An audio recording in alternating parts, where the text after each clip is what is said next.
선생님 안녕하세요. 저 간절하게 여쭤보고 싶은 게 있습니다. 광대랑 턱 수술을 했다. 3년 6개월. 광대는 어렸을 때 컴플렉스여서 후회가 없으나 턱은 사각턱이 전혀 아니었는데 수술 당일 충동적으로 결정한 것서 후회가 막심합니다. 여동생이면 말릴 거다 하지 말라 하셨고, 실장님은 말렸고, 의사 선생님은 꼭 하지 않아도 된다. 하고 싶으면 해라. 뭐 이렇게 하셨다는 거죠. 말리지는 않으시더라고요.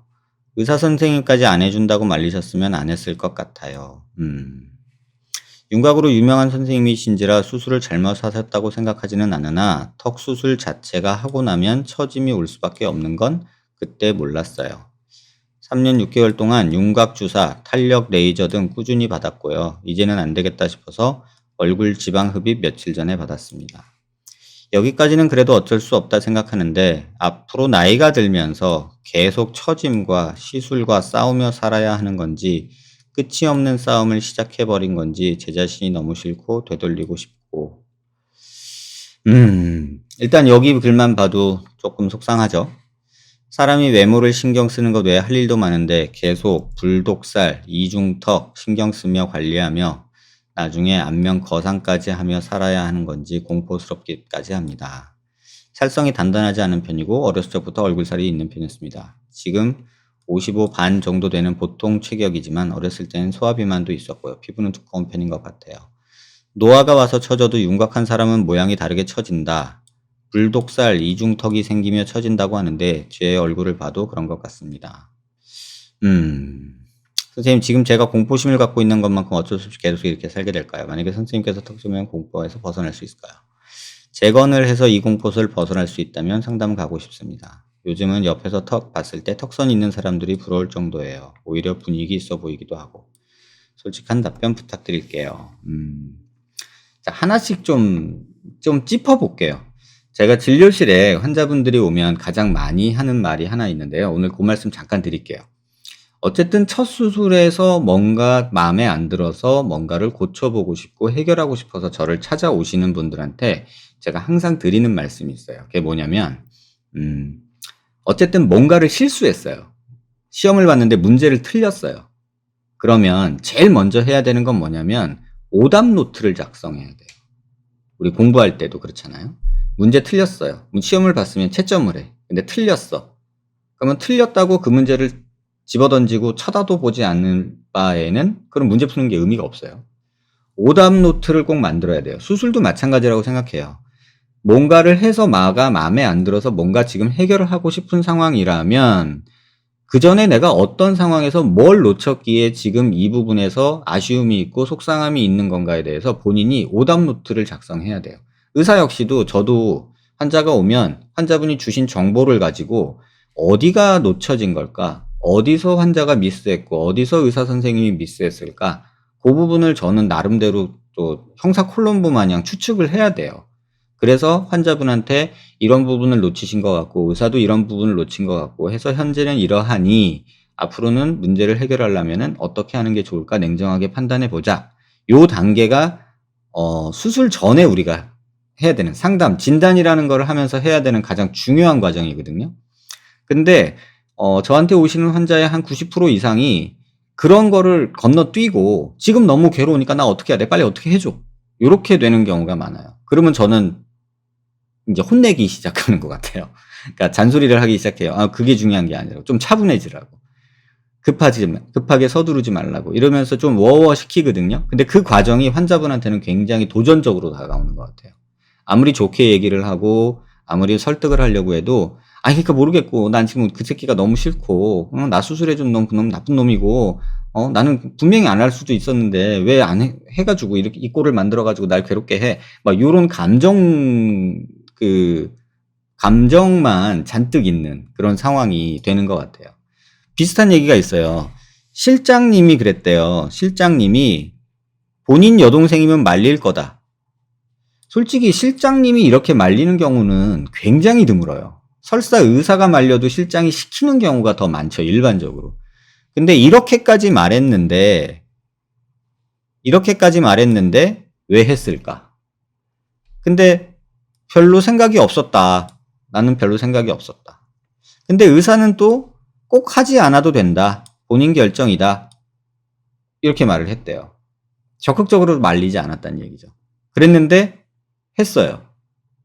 그러면 의사나 실장님에 대해서 서운해하기 이전에 내가 너무 환상을 가지고 수술을 쉽게 생각했구나 라고 생각하는 게 먼저여야 돼요.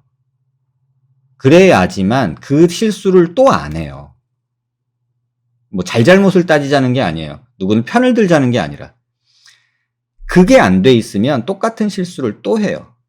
보세요. 이런 경우가 이분은 아니지만 얼마 전에 왔던 분이 그래요. 이런 식의 얘기예요. 그래서 했는데 나 지금 미치겠고 나 어떻게 해야 돼? 나 일도 해야 되고 나 지금 빨리 어떻게 해줘? 저한테 그러시더라고요. 저한테 2번 오셨는데 2번 다 제가 막 말리고 마음 좀 가라앉히세요 막 이러고 막 그랬어요. 그랬던 이유가 환자가 본인이 그 부분에 놓친 부분에 대해서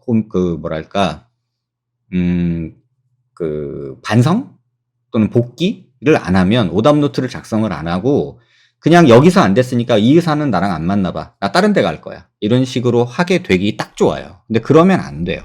그러면 어디 가서 또 똑같은 실수를 하게 돼요. 그래서 그걸 막아주는 게 제 역할이라고 생각을 해요, 저는. 근데 한계가 있죠. 어차피 수많은 의사 중에 저는 하나니까. 어쨌든 그래서 했어요. 선생님이 잘못하지는 않았는데 어쨌든 처짐이 올 수밖에 없다. 턱 수술 자체가 하고 나면 처짐이 올 수밖에 없는 건 아니에요. 이렇게 일반화하지 마세요. 이거 인터넷 보면서 생긴 얘기예요. 턱 수술한다고 무조건 처짐이 오지 않아요. 부위에 따라 다른 거죠.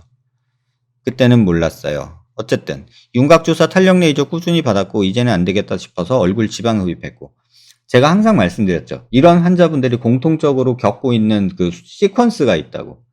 수술하고 나서 얼굴 처졌다. 그리고 인터넷 찾아보니까는 윤곽주사 가장 간단해요. 돈도 얼마 안 들어. 요 한번 해봐야지. 해봐요. 별로야. 아닌 것 같아. 그러면 또 리프팅, 울세라 이런 거 하면 또 된대. 또 해요. 이것도 티도 안 나고 이것도 그렇게 회복 기간 길지 않으니까 한번 해봐요. 해요. 그런데 이것도 아닌 것 같아. 효과가 별로 없어. 그 다음에 하는 게 뭐예요? 지방흡입. 아큐니 뭐니 해가지고 얼굴에 지방흡입한다고 지방흡입을 해요. 그렇게 하고 또 이것도 아닌 것 같아. 그러면 또 뭐예요? 이제 실러요. 그죠? 근데 실렀는데 처음엔 짠하니 좋은 것 같았는데 한 몇 달 지나니까 또 별로 효과 없어. 그러면 그 다음에 하는 게 이제 거상 쳐다보기 시작해요. 근데 요 정도까지 오면은 벌써 병원을 한 4-5군데 이상을 거치게 되거든요. 그러면서 본인이 지쳐요. 그러면서 의사들에 대한 불신만 쫙 쌓여요. 그러면서 인터넷에 이제 그런 글들만 잔뜩 이제 있게 되는 거죠. 그 다음이 더 문제예요. 이렇게 처짐과 시술과 싸우며 살아야 하는 거지 끝이 없는 싸움을 시작해버린 건지. 이 질문에 대해서 제가 한마디로 말씀드리면요. 수술을 안 한 사람도요. 30대가 넘어가면요. 무조건 처짐과의 전쟁이 시작됩니다. 제가 병원을 해보니까 알겠는데 20대, 20 중반, 20대 말 요때까지만 해도요. 사람들이 갸름해지려고만 해요. 왜냐면 젖살 남아있고 통통하니까 20대 초반 애들은 다 요거 없애려고 막 난리쳐요. 막 갸름하게 막 인스타 같은 거 보면 막 뾰족뾰족한 애들 막 보니까 너무 이쁜 것 같으니까. 그럼 막 이렇게 하고 막 턱에 필러 놔서 뾰족하게 만들어 놓고 막 이렇게 해요. 이게 20대 초중반의 얘기예요. 근데 20대 후반 넘어가면서 얼굴 지방 빠지기 시작하거든요. 30대 정도 되면은 지방 빠지기 시작하고 팔자주름 꺼지기 시작해요. 그러면 이제 큰일 난 거예요. 뭐라도 안 하면 미칠 것 같아. 그러니까 윤곽주사, 실리프팅, 울세라 이런 것들 막 쫓아다니면서 하게 돼요. 그래서 꼭 윤곽 수술을 했다 안 했다 보다도 이거는 사람이 겪어야 될 자연스러운 노화예요. 근데 그거를 내가 윤곽 수술을 했기 때문에 더 괴롭다. 그것 때문에 그거 안 했으면 이러지 않았을 텐데 라고 너무 생각하지 않으셔도 돼요. 아무것도 안 한 사람도 20, 30대, 30대 넘어가시면요. 이것 때문에 아주 미쳐요. 그러니까는 그거는 너무 괴롭게 생각하지 마시라고 저는 말씀을 드리고 싶어요. 물론 제가 본 적이 없는 분이기 때문에 이렇게 말하는 것도 좀 그렇지만 어쨌든 이 불독살이 이거죠. 이거 불독살이고요.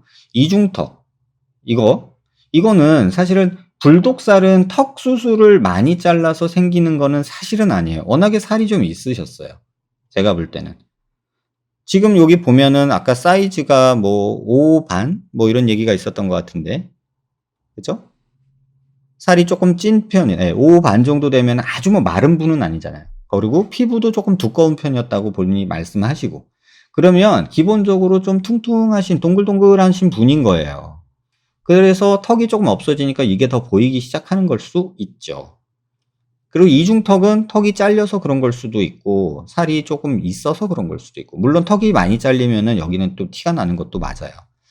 그러면 이런 부분을 생각하면서 해결하려고 하시고, 너무 이거를 윤곽해서 이렇다라고 해 버리고 본인을 괴롭히지 않으셨으면 좋겠어요. 어차피 엎어진 물이에요.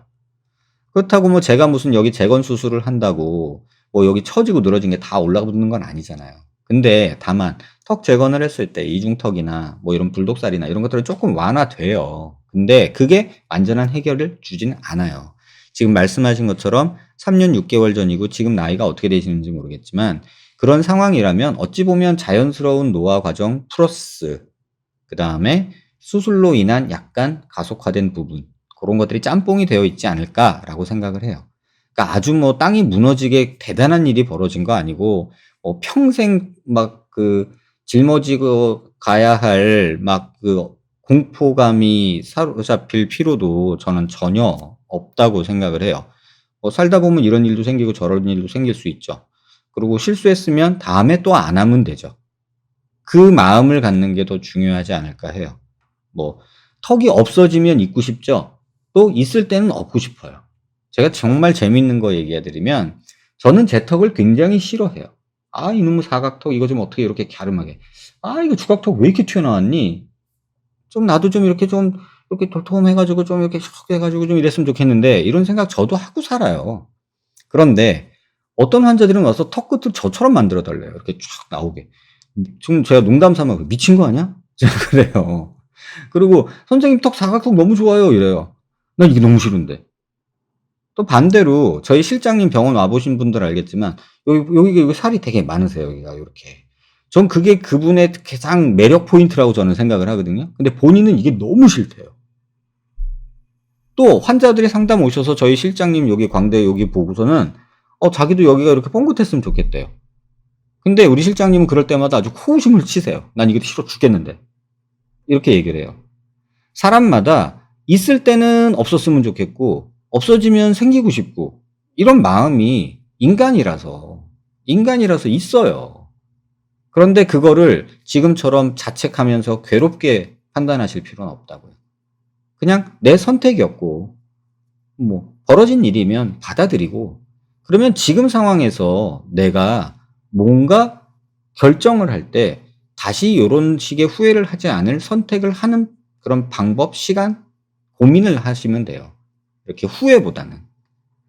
그래서 그 부분에 대해서 본인이 조금 어렵거나 헷갈리거나 예측이 안 되거나 그런 부분이 있다면 병원으로 오세요. 그럼 제가 도와드릴게요. 해서 "조금 도와줄 수 있어요."라고 말하면 제가 도와드릴 거고, "하지 마세요."라고 하는 분이 반이 넘어요. "해도 도움 안 될 것 같아요. 이 부분은 조금 포기하세요." 이렇게 얘기하는 분들도 한 반은 돼요. 그렇기 때문에 그냥 혼자 고민하지 마시고 자책하지 마시고 마음의 병을 얻지는 마세요, 제발. 그리고 이거 어떻게 돼도요, 사는데 아무 지장 없고요. 남들이 볼 때 아무도 몰라요. 나 혼자 괴로운 거예요. 그러니까 그거를 본인이 꽂히면 벗어나기가 되게 힘든 것 같아요. 그래서 마음의 병이 생기는 게 더 문제지, 사실 어떤 식으로든 해결하려고 치면은 해결은 할 수 있어요. 물론 돈과 시간과 노력이 들겠죠. 또 회복 과정에 또 괴로움을 겪어야겠죠. 하지만 그걸 받아들이려면, 그걸 내가 하려고 받아들이려고 준비가 되려면 내 마음의 평정심이 찾아져야 돼요. 그게 없는 채로 괴로워서 급한 마음에 수술이 잘못돼서 뭔가를 또 하려고 하면 또 다른 실수를 유발할 수 있어요. 그래서 제발 그러지 마시길. 그래서 조금 마음 편히 마음 다잡으시고, 조금 다잡아지시면 한번 그냥 병원에 살짝 "그래 한번 얘기나 들어보자." 이런 식으로 저한테 오세요. 그러면 제가 객관적인 얘기를 해 드릴게요.